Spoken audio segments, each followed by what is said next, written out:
compilation of crazy Reddit stories you won't believe are real.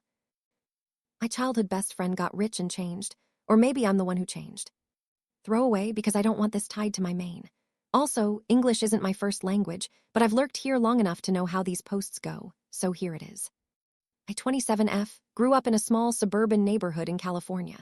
You know the type: middle-class homes, well-maintained lawns, parents who mostly worked 9-to-5 jobs, and kids who rode their bikes until the streetlights came on.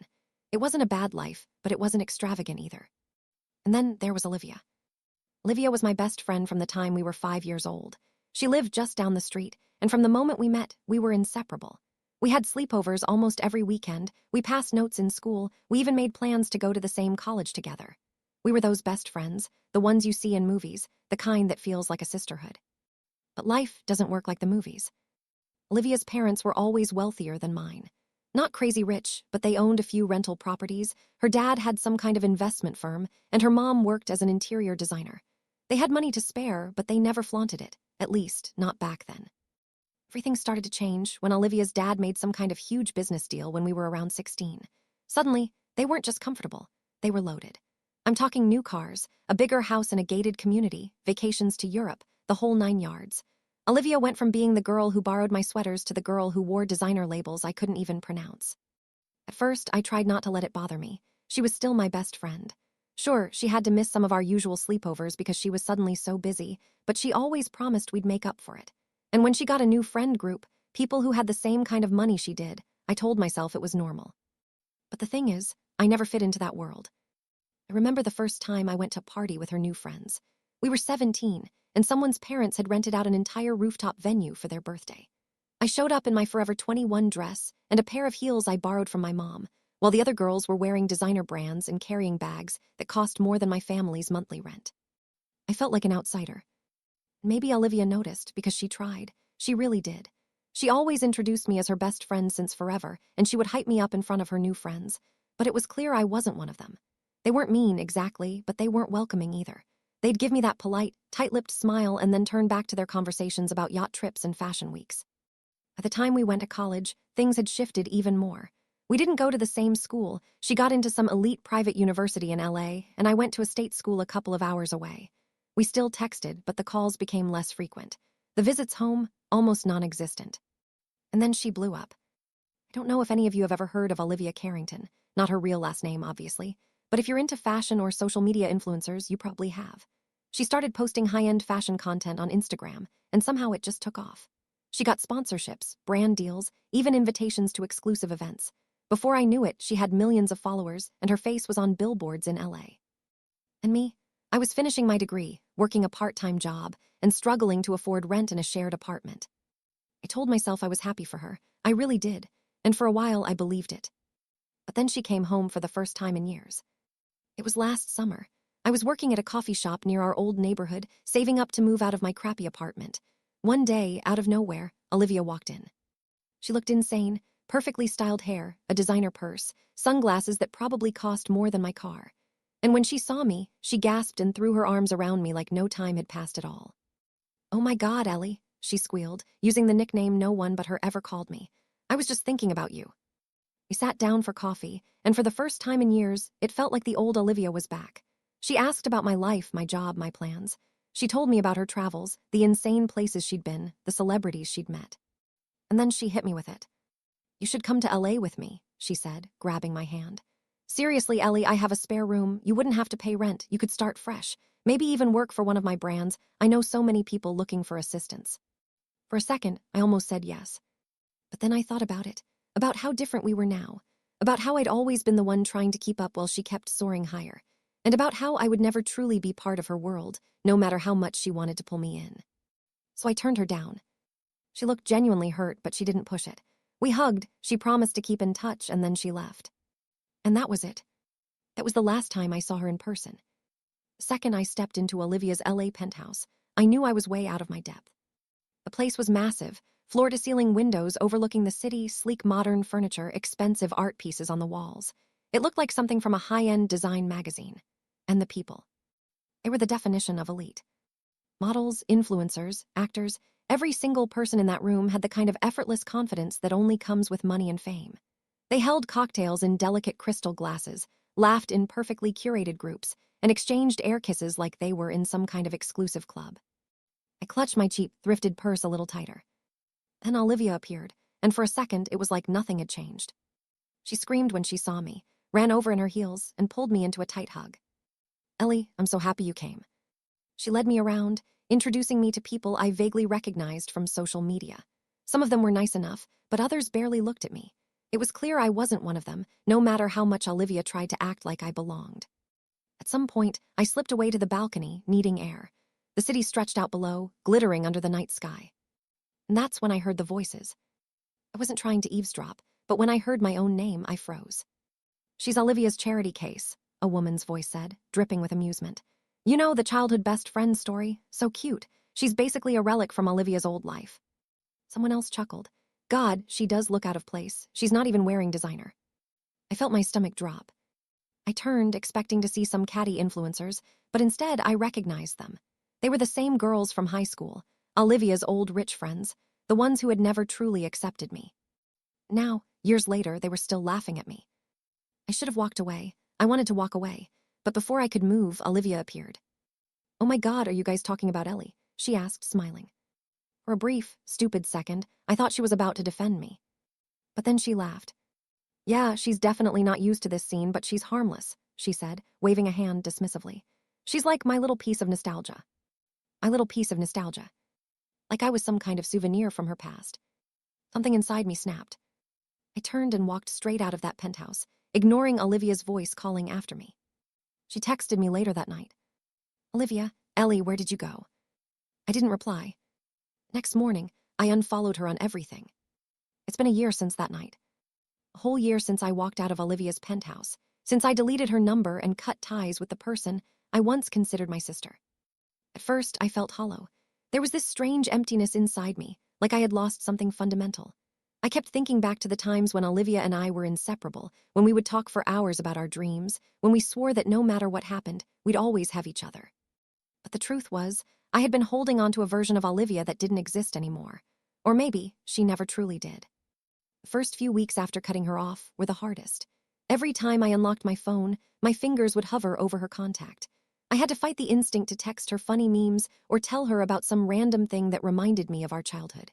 It felt unnatural, like trying to break a habit I had built over a lifetime. I avoided social media for a while, too.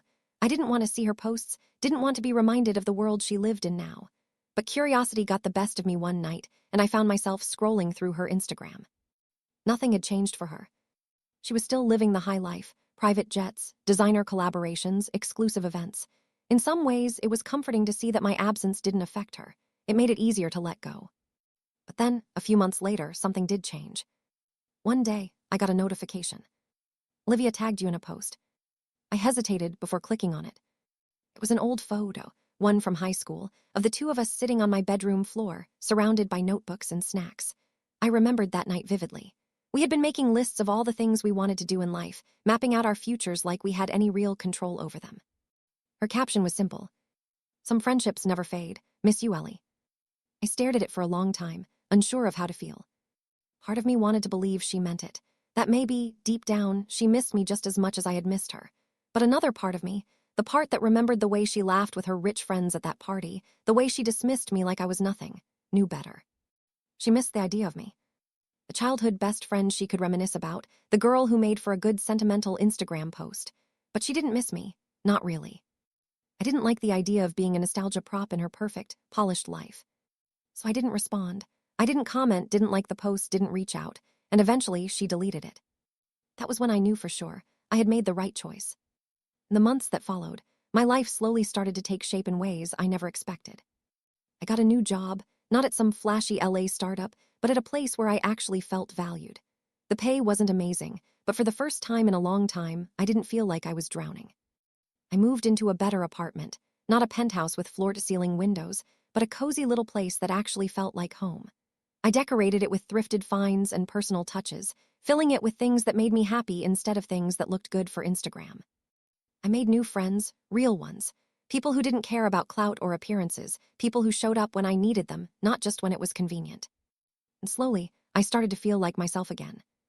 There were still moments when Olivia crossed my mind, When I'd hear a song we used to love or stumble upon an old inside joke we used to share. But instead of feeling that pang of sadness, I started feeling grateful. Grateful that I had known her, grateful for the years we spent side by side, but also grateful that I had walked away. Because if I had stayed in Olivia's world, I would have lost myself completely. One day, I ran into someone who knew her. I was at a coffee shop, waiting for my order, when I heard a familiar voice behind me. Ellie. I turned, and there she was, Sarah, one of Olivia's old rich friends, the same ones who had laughed about me being a charity case that night at the party. She looked exactly the same. Perfectly styled hair, expensive handbag, flawless makeup, but there was something in her expression I didn't recognize. Surprise, maybe even guilt. I haven't seen you in forever, she said, forcing a smile. How have you been? I shrugged. Pretty good, actually. She glanced at the barista, then back at me. So, are you still in touch with Olivia? There it was, the real reason she had stopped me. I debated how to answer. Not really, I said, keeping it vague.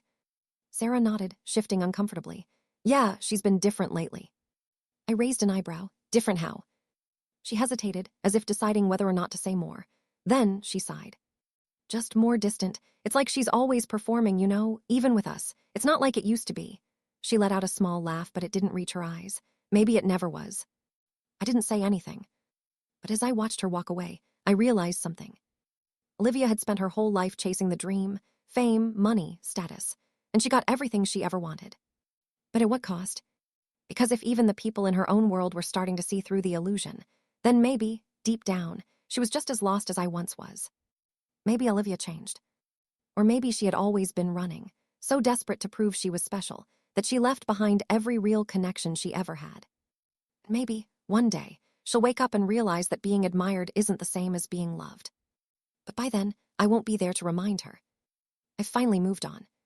And for the first time in a long time, I feel free. I accidentally got on the wrong train, and that mistake turned into the best adventure of my life. So I've been a Reddit lurker for years, but this is something I have to share. This happened last summer, and it's still one of those wait, did that really happen kind of stories.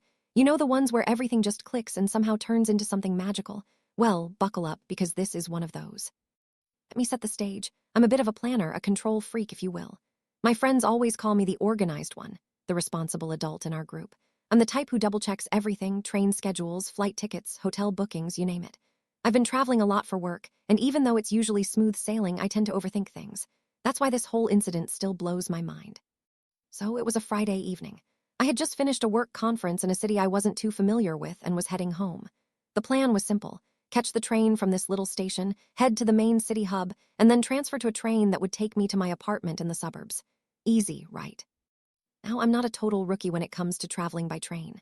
I've done it hundreds of times, but in my defense, this station was a bit chaotic. There were multiple platforms, trains, and announcements overlapping in a confusing mess. People were rushing everywhere. Anyway, I had about 20 minutes to kill, so I grabbed a coffee and just wandered around, pretending to check my phone like I was too cool to care. When the time finally came, I sauntered over to the platform, where the train for my route was supposed to depart. There was one problem, though. I didn't check the platform number. In my defense, there was no clear sign, and I was following the crowd. The train looked just like any other train, same color, same size. I didn't question it. I hopped on. As the doors closed behind me, I took a seat near the window and settled in, pulling out my headphones. I was already thinking about how nice it would be to just relax and unwind after the stressful conference. I had no idea that this would be the start of an adventure that would flip my entire weekend upside down. It wasn't until the train started moving that I noticed something was off. First, I looked at the station's sign outside the window. It wasn't the one I was expecting. I thought, okay, no big deal. Maybe we're just taking a detour. But then I looked around, and I realized I was in a train car with no one familiar. The other passengers were all giving me these side-eye glances, like they knew something I didn't. It took about 5 minutes before the ticket conductor came around, and he looked at my ticket, then at me, and just sort of sighed. That's when it hit me. I was on the wrong train. I didn't recognize the destination name, and there was no way I was going to get to my suburb from here. My first thought, panic. I mean, it's late, I have no idea where I'm going, and I've never been in this part of the city before. But then the conductor spoke. You're going to be fine, he said. This train is headed to a beautiful spot. You'll have an adventure, I promise. I swear I've never heard someone so chill about someone else's mistake. But instead of freaking out like I usually would, I just froze for a moment. Something inside me shifted, and for the first time I thought, what if this is fate? I started thinking about how much I needed a break. I had been working nonstop, stressing over deadlines, and the idea of just letting go for once was kind of exciting. Maybe this was the universe telling me to embrace the chaos for once. So I decided to stay on the train and see where it took me. I figured, worst case, I'd get off at the next stop and figure out a way back. Fast forward an hour, and I'm still on the train, watching the scenery change from urban sprawl to something more wild. The train was weaving through forests, rolling hills, and small villages. It felt like I had stepped into a different world, one far removed from the hustle and bustle of the city I'd just come from. The train eventually stopped at a tiny station, somewhere deep in the countryside. I had no idea where I was, but there was this strange pull to get off. The air was fresh, the sun was setting, and I could hear the distant sound of birds. It was quiet in a way that was almost eerie. As I stepped off the train, I felt this mix of nervous excitement. Now here, where things get wild. The station was barely more than a few old wooden benches and a small kiosk that seemed to be closing down for the day. As I walked down the gravel path, I came across a local couple who were just about to leave the area. They looked like they were in their mid-50s, and they smiled at me, clearly noticing my confusion. "Lost, dear?" the woman asked. "Kind of," I admitted, laughing awkwardly. "I'm supposed to be heading back to the city, but I think I got on the wrong train." "Well, you're in the right place for an adventure," she said with a wink. "We're heading to a little inn just up the road. You're welcome to join us if you'd like." I didn't know why, but I agreed. Maybe it was the charm of the whole situation, or maybe I was just ready for something new. Either way, I followed them. A walk to the inn was about 15 minutes, and by the time we arrived, it was dark. The inn looked straight out of a storybook, wooden beams, stone walls, and a little garden lit by fairy lights. Inside, it had this cozy, rustic vibe. The couple introduced me to the owner, who immediately made me feel at home. His name was Leo, and he had this welcoming smile that could put anyone at ease. As the evening unfolded, I learned that the couple, Linda and Peter, came to this inn every year for a quiet getaway. They told me the place was special, steeped in history, and not the kind of place most tourists would find. There was something magical about the inn and the surrounding area. The locals spoke about it as though it was their little secret. I ended up spending the night there, and I'll admit, it was one of the best nights I've ever had. There were stories told by the fire, homemade food that was out of this world, and just this sense of peace that I hadn't realized I needed. The next day, Leo gave me a map of the area and pointed me toward a beautiful lake about 10 miles away. "If you're up for it, take a walk. It's the best place to think," he said. The night before, I still felt the strange sense of calm that enveloped me after meeting the locals. Walking around the outskirts of the village, I began to realize that this place wasn't just another spot on the map. It was part of something bigger, something that existed in the shadows of the ordinary world, invisible to most, but clear to those who knew how to look. The tranquility of it all hit me harder than I expected. In the morning, after a night spent reflecting on the peaceful conversations and the lives of the people I had met, I decided to take a walk to the lake. I'd heard about it the previous evening from Peter and Linda. They mentioned that it was a spot known only to a few, a place that had a unique energy, something you couldn't quite explain but could feel deeply. As I walked down the narrow, winding path through the trees, the sounds of the village faded away. The birds seemed to sing in a different rhythm here. The air smelled fresher, and with each step, I felt more connected to the earth beneath my feet. It was as if I was shedding layers of stress, of noise, of everything I'd carried with me for years. When I reached the lake, I couldn't believe my eyes. The water was so still, it looked like glass, reflecting the sky above like a mirror. There was no ripple, no movement, nothing to disturb the perfect, serene surface. The shore was lined with tall grasses that swayed slightly in the breeze, and the trees surrounding the lake created a natural barrier, as though protecting it from the outside world. But what struck me most was the sense of isolation.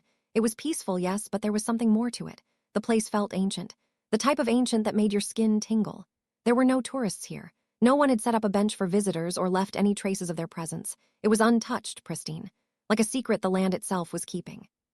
I walked along the shore, my feet crunching on the gravel path. As I did, I noticed a peculiar structure in the distance. It wasn't large, more like a small, weathered stone circle, partially hidden by a cluster of overgrown bushes and trees. I wouldn't have seen it if I hadn't walked around the bend. Something about it called to me. Curiosity piqued. I moved closer, brushing aside branches as I approached. The stone circle was old, no doubt about it. The edges of the stones were smooth from years of weathering, and moss had claimed the surface in places.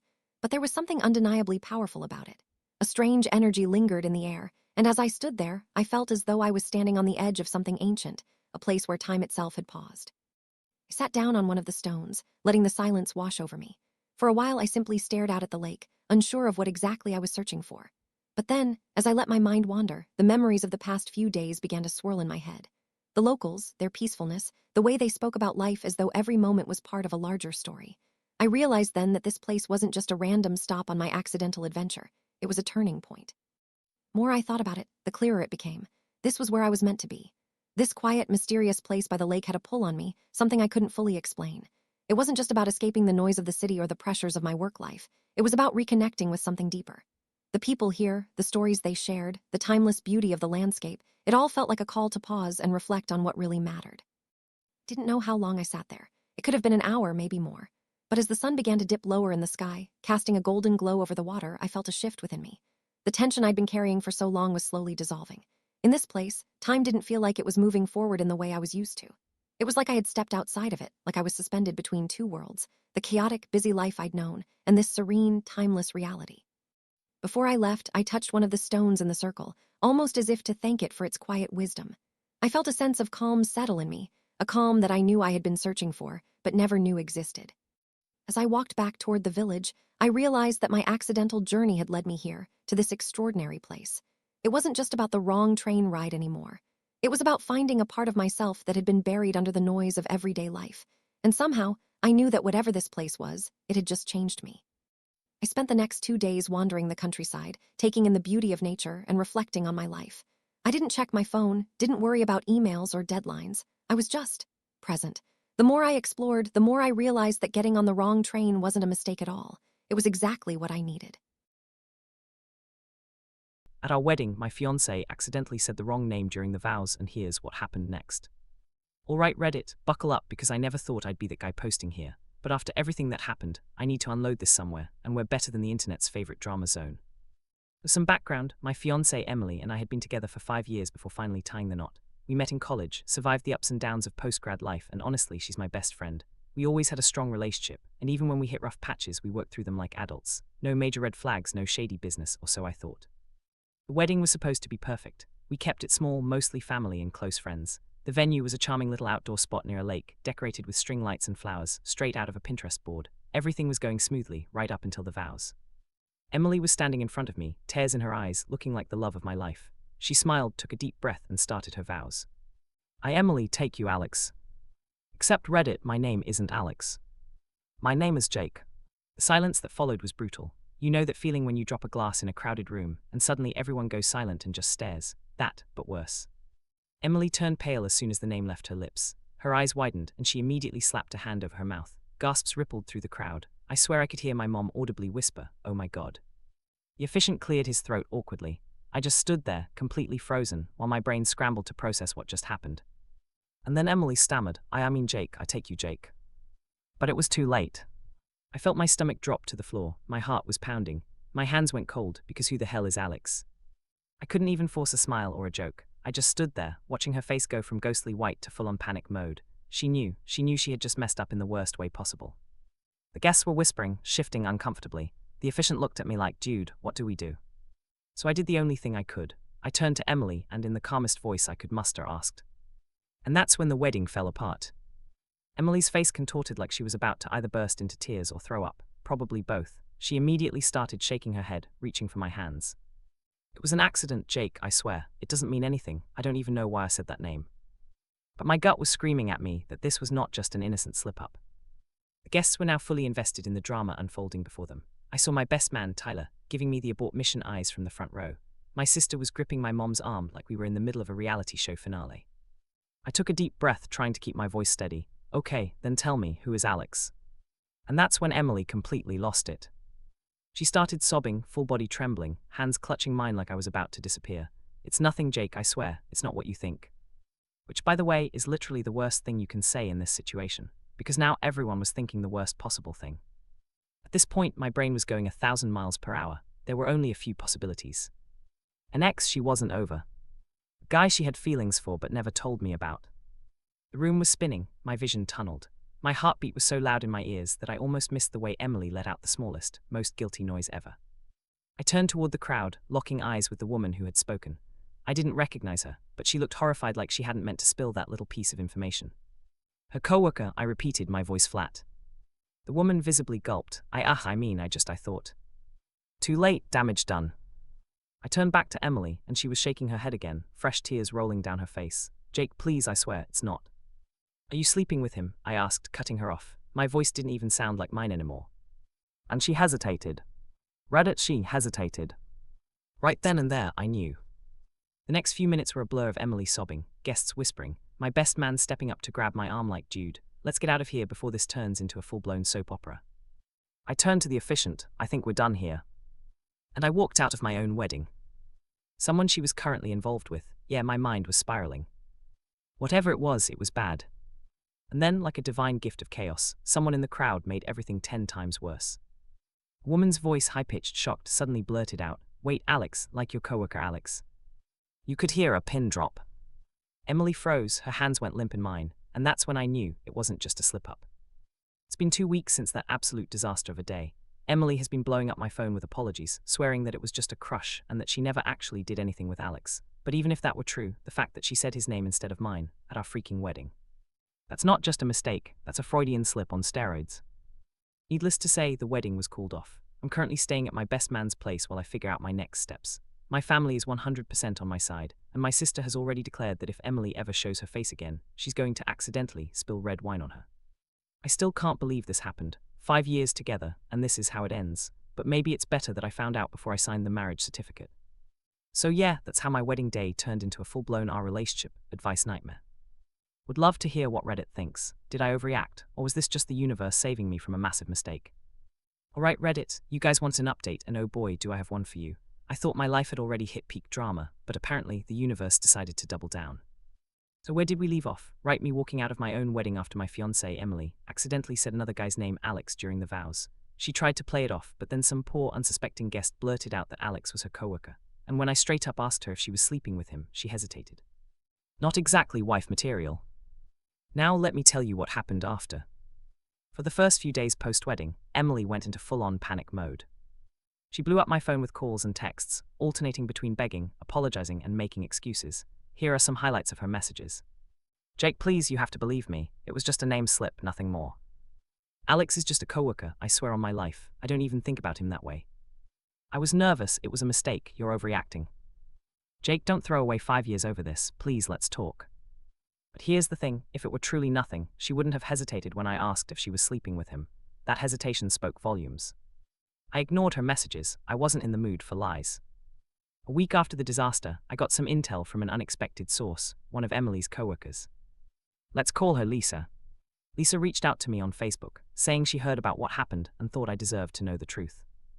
And oh boy, the truth was worse than I expected. Turns out, Emily and Alex had been flirting at work for months. Lisa had overheard their not-so-subtle conversations and noticed how Emily would always find an excuse to spend time near him. While Lisa didn't have proof that they had actually hooked up, she told me she wouldn't be surprised. Then she dropped the final bombshell. Emily and Alex had been texting a lot. And guess what? Emily deleted all their messages right after the wedding fiasco. That was all the confirmation I needed. If she had nothing to hide, why wipe their messages? I was ready to move on.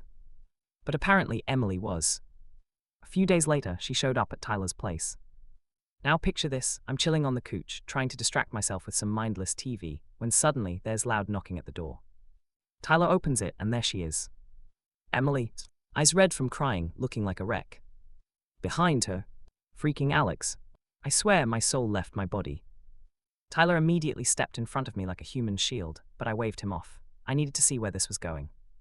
Emily, through tears and hiccups, started rambling. Jake, please, I just want to talk. I need you to hear me out.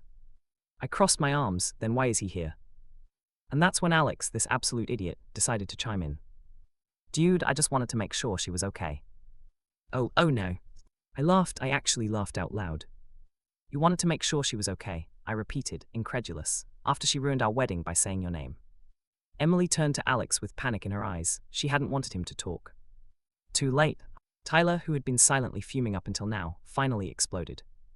Do you even realize what you just admitted? He barked. You showing up here proves there was something going on between you two. Otherwise, why the hell would you be here? Alex turned bright red. He stammered something about just wanting to clear the air, but at this point I was done. I turned back to Emily. You've got 5 minutes, make them count. And guess what? She admitted it. Through sobs, she confessed that yes, she had feelings for Alex. She swore they never did anything physical. She claimed it was just emotional confusion, and that she never meant to hurt me. But at that point, did it even matter? I looked her in the eyes and told her, "You can have him." And then I shut the door in both their faces. Emily broke down sobbing outside while Alex awkwardly tried to console her. I didn't care, I felt free. Tyler, meanwhile, cracked open a beer and muttered, "Jude, you dodged a nuclear bomb." And honestly, he's right. It's been another week and I feel so much better. I'm moving my stuff into a new apartment and focusing on myself. Emily has stopped trying to contact me. I assume she and Alex are doing whatever. Honestly, I don't care. What I do know is that I dodged a bullet. Imagine if I had actually married her, only to find out she had a thing for someone else. No thanks. So yeah, that's the update, Reddit. Let me know, did I handle this the right way, or should I have done something differently? Alright Reddit, buckle up because this is the update no one, including me, saw coming. It's been about 4 months since my wedding disaster, and let's just say karma has been working overtime.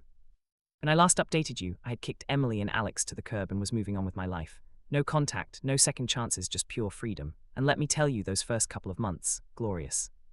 I got my own place, started hitting the gym, picked up some old hobbies, and actually enjoyed life for the first time in years. No relationship drama, no wedding stress, just me, doing whatever the hell I wanted. I had zero intention of ever hearing from Emily again. But as you probably guessed from the title, she found a way back. A few weeks ago, I got a text from an unknown number. "Hey Jake, I know I'm probably the last person you want to hear from, but can we talk?" I didn't even have to guess who it was. Emily. I stared at my phone for a solid 5 minutes, debating whether to even respond. My gut told me hell no, but my curiosity got the best of me. I had to know why now. So like an idiot, I replied, "What do you want?" Her response, "I made a huge mistake." No freaking way. I wasn't about to meet up with her, but I did some digging. Turns out, Emily and Alex didn't exactly get the happily ever after she thought she would. Their relationship lasted about 2 months. Alex turned out to be a massive player. He dumped her the second things got serious. Apparently, once she was actually available, the chase wasn't fun for him anymore. Classic. But here's the kicker. Alex didn't just dump her. He got engaged to another girl, someone he had been seeing on the side the entire time. And where did Emily find out? At their engagement party. Yep, she walked in, expecting a normal work event, and instead saw Alex proposing to some other woman. I almost felt bad for her, almost. So now Emily was single, humiliated, and realizing she had thrown away 5 years of a stable relationship for a guy who didn't give a damn about her. And suddenly I was important again. I ignored her first few messages, but she kept trying. She started love-bombing me, just like she had after the wedding. "I miss you, I still love you. We had something real, Jake, don't you remember? I was stupid, but people make mistakes. I just want a chance to fix things." Then the big one. "Can we meet, please?" I won't lie, I was tempted, not because I wanted her back, but because I wanted to see how far she would go. So I agreed. We met at a small coffee shop. The moment I walked in, I knew this was going to be a train wreck. Emily looked rough, like she hadn't been sleeping, hadn't been eating right. She was clearly stressed. She smiled when she saw me, but I didn't return it. The first words out of her mouth, "You look good, Jake." I just nodded, "So what do you want?" That's when she lost it. She went on a full-on emotional rant, talking about how she missed me, how she regretted everything, how Alex had manipulated her into thinking she had feelings for him. She told me she had been miserable without me. And then she hit me with, "Can we start over?" I took a sip of my coffee, leaned back, and let out a long sigh before saying, "Emily, I don't think you miss me. I think you miss the idea of me." She froze. I kept going. "You didn't choose me when it mattered. You hesitated at the altar. You hesitated when I asked you if you were with Alex. And now you're only here because he dumped you. If he hadn't, would we be having this conversation?" Silence. She didn't even try to deny it. I stood up, threw a few dollars on the table for my coffee, and looked her in the eyes one last time. I deserve better than being someone's second choice. Then I walked out. She didn't try to follow me.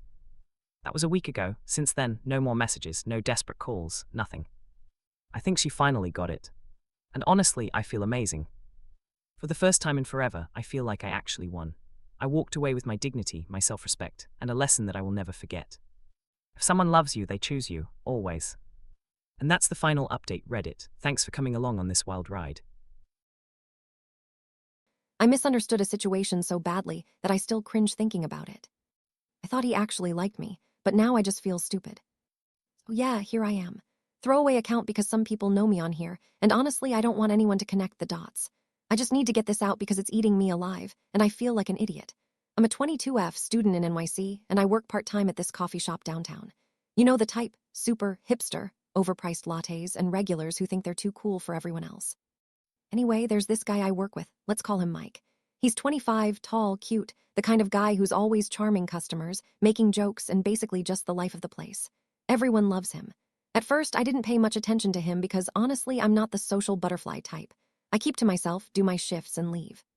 But after a few months, he started talking to me more, joking around, complimenting my hair, asking about my classes. Just little things that caught me off guard because, well, guys like him don't usually notice girls like me.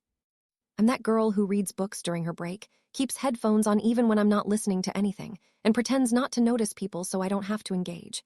It's not that I hate people, I'm just bad at it, I guess. Socializing feels like this exhausting performance, and I never know the right thing to say. Mike was different.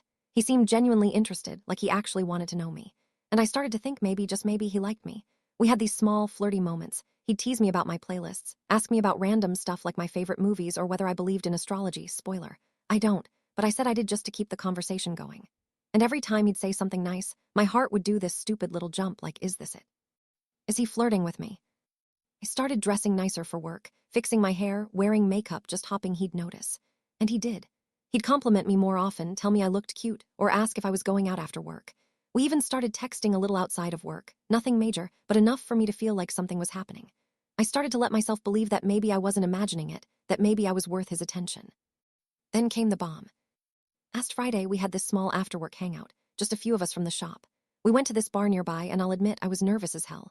I'm not a big drinker, and the idea of being in a loud place with all these people, not my thing. But I went because I knew Mike would be there. And part of me hoped that maybe outside of work, something more would happen. Maybe he'd say something, or maybe we'd have this moment. You know, the kind of stuff you see in movies. But as the night went on, something felt off. He was still charming, still talking to everyone, but he wasn't really paying attention to me. He'd throw me a smile here and there, but then he'd go back to joking around with everyone else. And that's when I noticed him talking to another girl from work. Let's call her Jess. She's gorgeous, outgoing, basically everything I'm not. At first, I brushed it off. I mean, we were all just hanging out, right? But then I saw the way he was looking at her, the way he touched her arm when he made her laugh, the way he leaned in close when he talked to her. And it hit me like a truck. I wasn't special. I was just convenient.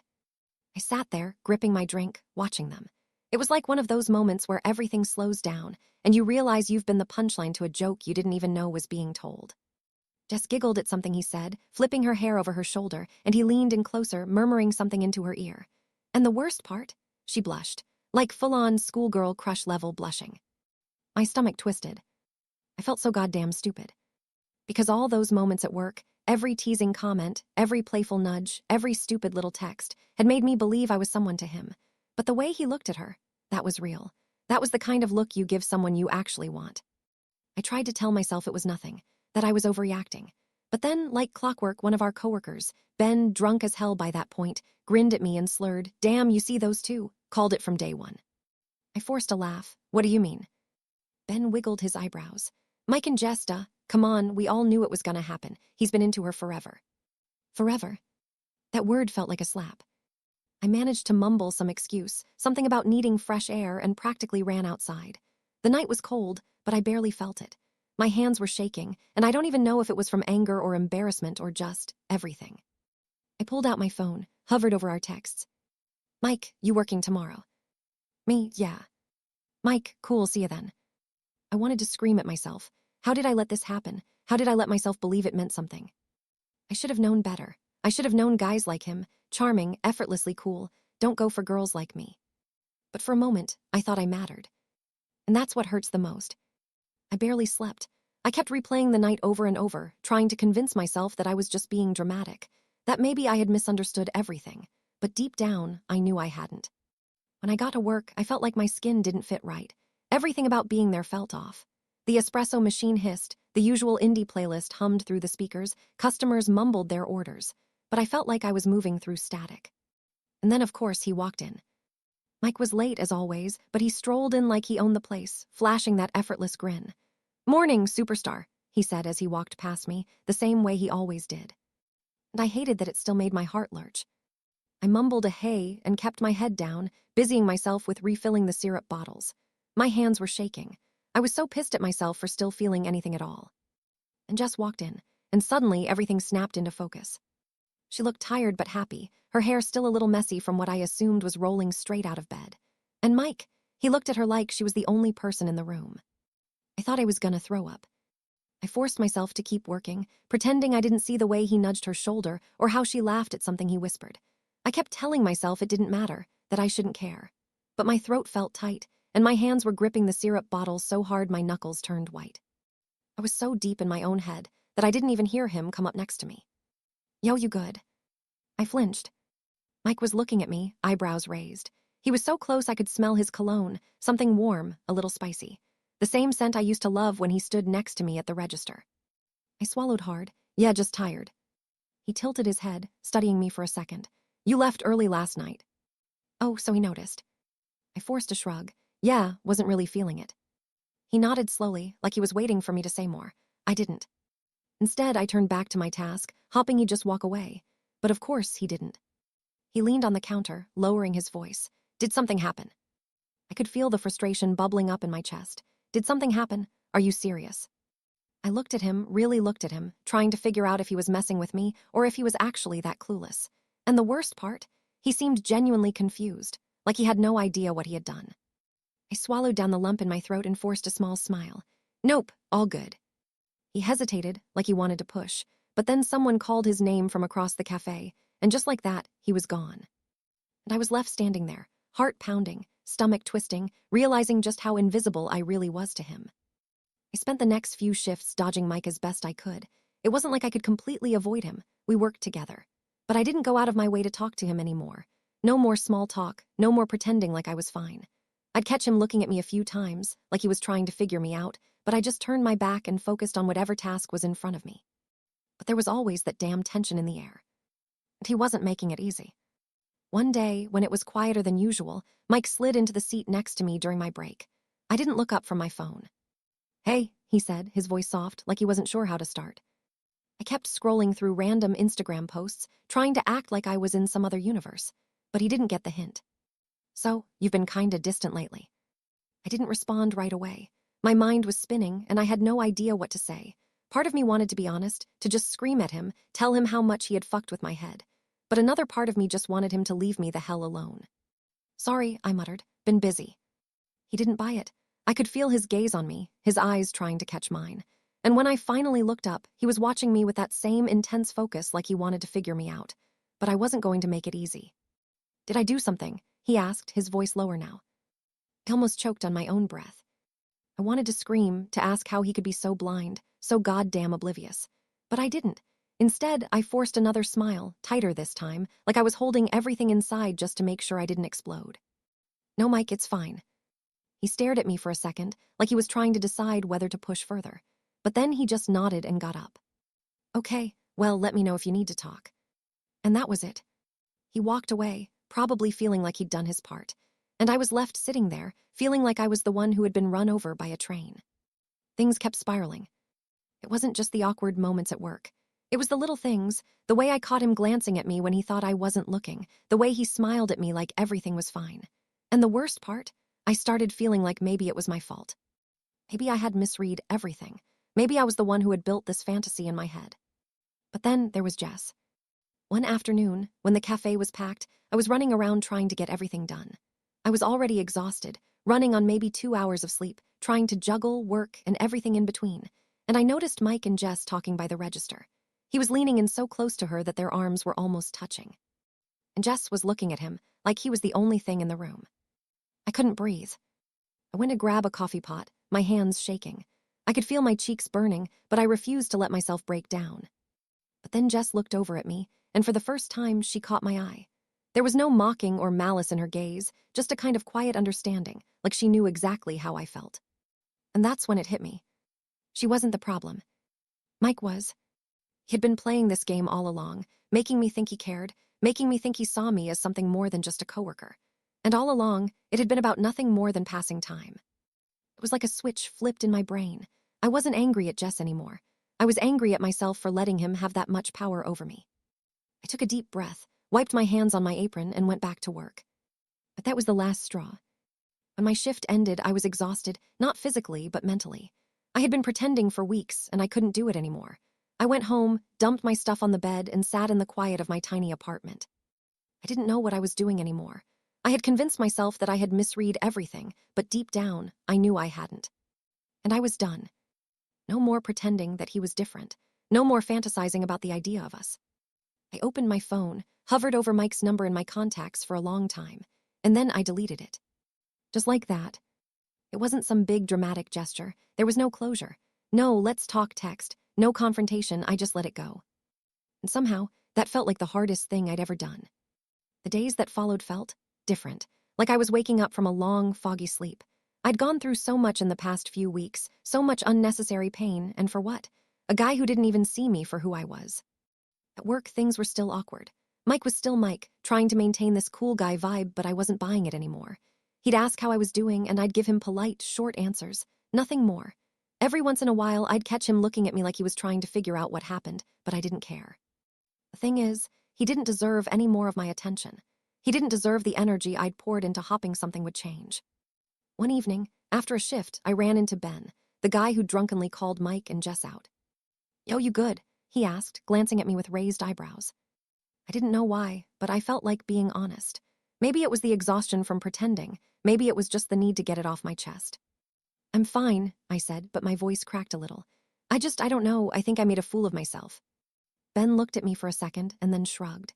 "Hey, don't beat yourself up over it. Mike's an idiot and Jess, she's way too into herself for anyone else to get a real shot." I laughed, more out of disbelief than anything else. "Yeah, but it's not about that. It's about how stupid I feel for thinking he actually liked me." Ben scratched his head. "Yeah, I get that, but look, you're better off. You're a catch, and Mike, he's just a guy who doesn't know what he wants." For the first time in a while, I felt like someone saw me for more than just a quiet, awkward girl at the coffee shop. Life goes on. Mike still works at the cafe, and he still does his usual charming act, but I'm no longer affected by it. In fact, I barely even notice it anymore. I've started spending more time with my friends outside of work. I've gone to more events, met new people, and realized that I don't need to keep waiting around for some guy to make me feel good about myself. I'm good on my own. There are still days when I catch myself thinking about him, about the way he used to smile at me, the way he'd joke around like we had this special connection. But then I remind myself that those were just illusions, things that were never real.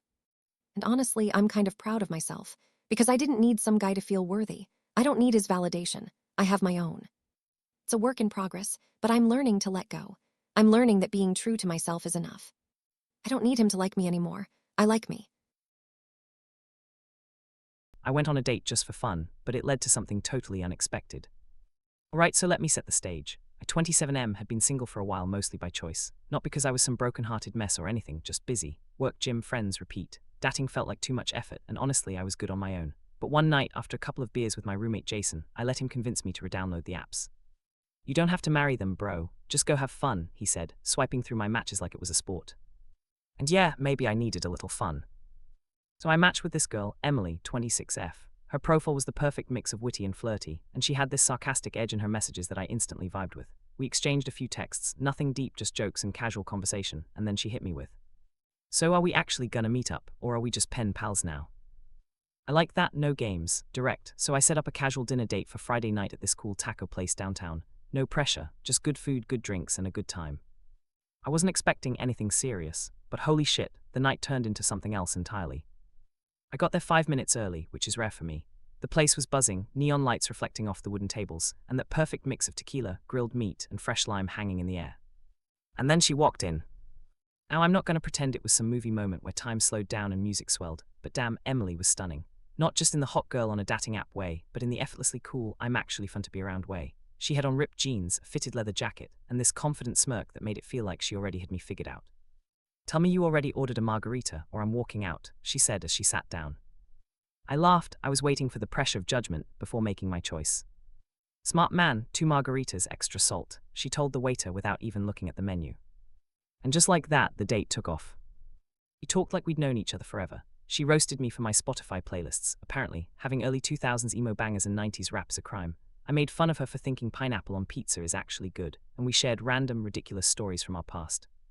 By the time the plates were empty and our third round of drinks arrived, I was actually enjoying myself, like a lot. Which was the problem. Because this was supposed to be nothing. No strings, no expectations. just a fun night with a cool girl before we both moved on with our lives. But then she said something that hit different. You know, I almost cancelled tonight, she admitted, swirling the last of her drink.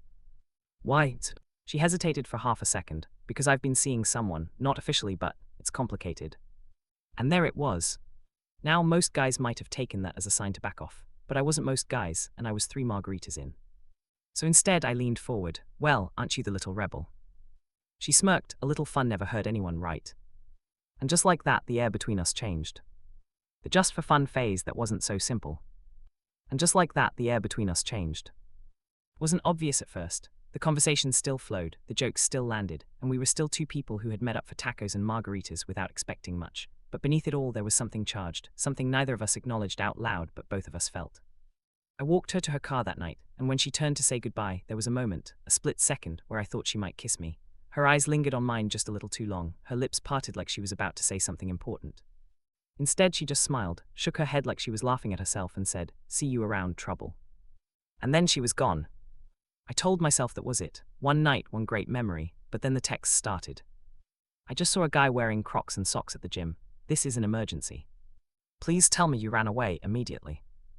Nah, I asked for his number. We're engaged now. Ouch. And there were the late night calls. At first, they were just casual. We'd talk about dumb shit, the worst movies we'd ever seen, childhood stories, bizarre things we'd overheard strangers say in public, but eventually they got deeper. One night, around 2 a.m., she called and asked, "Do you ever feel like you're living the wrong life?" That question sat with me for a long time. The first time we met up after the date, it was accidental, or at least, that's what we told ourselves. She texted me one Friday night, "Are you out?" I was. Jason and I were at a bar downtown, half drunk and talking shit about the worst Tinder bios we'd seen. When she said she was nearby with some friends, it felt too easy to invite her. She showed up in a red dress, her hair in loose waves, and I swear, every guy in that bar noticed her. But she walked straight to me, slid into the booth next to me, and stole a sip of my drink like she'd been doing it for years. That night, we didn't acknowledge whatever this was, we just existed in it. She danced with her friends, but every time she turned around, her eyes found mine. When the night ended, she hugged me goodbye, her hands lingering on my back just a second too long. It should have ended there. But then it kept happening. First, it was easy to justify. It's just fun. We're just 2 people enjoying each other's company. No expectations, no promises, no future. That's what we told ourselves. But the problem with playing with fire is that eventually, you get burned. We started seeing each other more often, sometimes under the guise of accidental meetups. One night she texted me, "This week has been hell, I need a drink."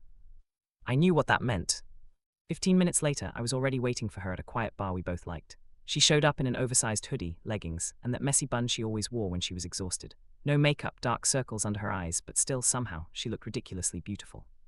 She slid into the booth across from me, let out a heavy sigh, and just looked at me for a long second before saying, "I don't even like tequila, but I need one."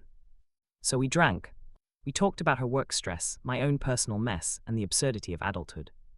Somewhere between the second and third round, her foot brushed against mine under the table. Neither of us moved away.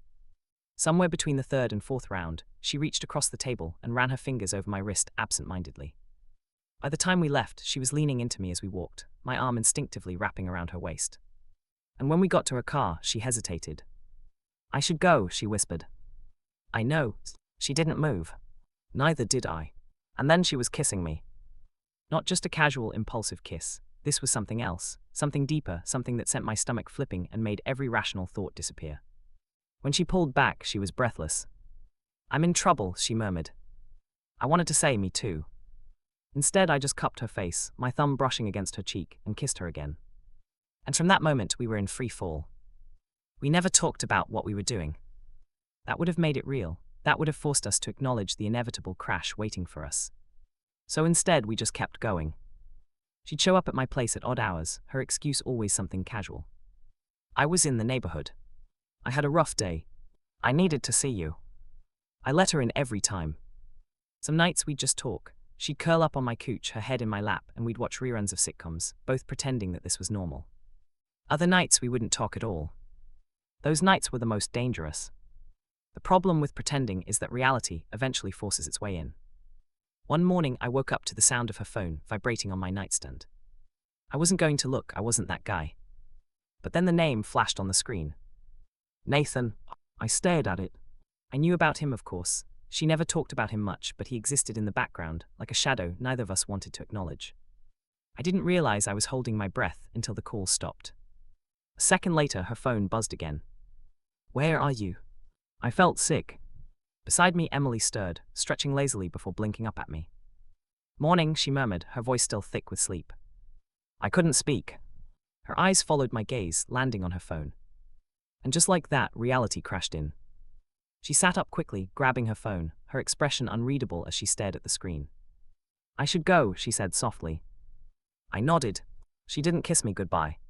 For the next few days, I tried to ignore the gnawing feeling in the pit of my stomach. Emily had walked out, no goodbye, no lingering glances, nothing. I told myself it didn't matter. We were just two people caught in the moment. We were never meant to last. It wasn't supposed to be anything more than a temporary distraction, a series of late-night rendezvous and stolen kisses. A fling, just that. I should have let it go. But the truth was, I couldn't. It was subtle at first, a slight shift in my thoughts. I caught myself looking at her texts a little longer than I should, reading between the lines, interpreting her words as if they held hidden meanings. I started imagining what it would be like to see her smile across a breakfast table, or hear her laugh as we walked through the park on a lazy Sunday afternoon. It was absurd, really, how easily someone could slip under your skin and make themselves comfortable without you even realizing. The problem was, Emily wasn't like anyone else. She wasn't just fun. She wasn't just someone I could hook up with and forget about. She was different. And that terrified me. One evening, nearly a week after that morning, she texted me again. I miss you. I stared at the words, a feeling of warmth creeping through me. I told myself it was just the lingering heat of last time, that irrational pull towards something I shouldn't feel.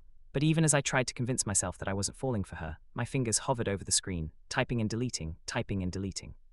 Finally, I replied, I miss you too, where are you? Seconds later, her response came, come over. I didn't waste time. When I arrived at her apartment, the door was slightly ajar, and I could see the glow of her lamp through the crack. She wasn't expecting me, but she knew I'd come. She didn't say anything when I stepped inside. She didn't need to. The air between us was already thick, charged with unspoken words. Hey, she whispered, standing by the couch, arms crossed as if she were trying to hold herself together. She was trying to keep a distance, but her eyes betrayed her, flicking from my face to my lips and back again, like she was trying to decide if this was something she should be doing. I closed the door behind me, and before she could stop me, I took a step forward.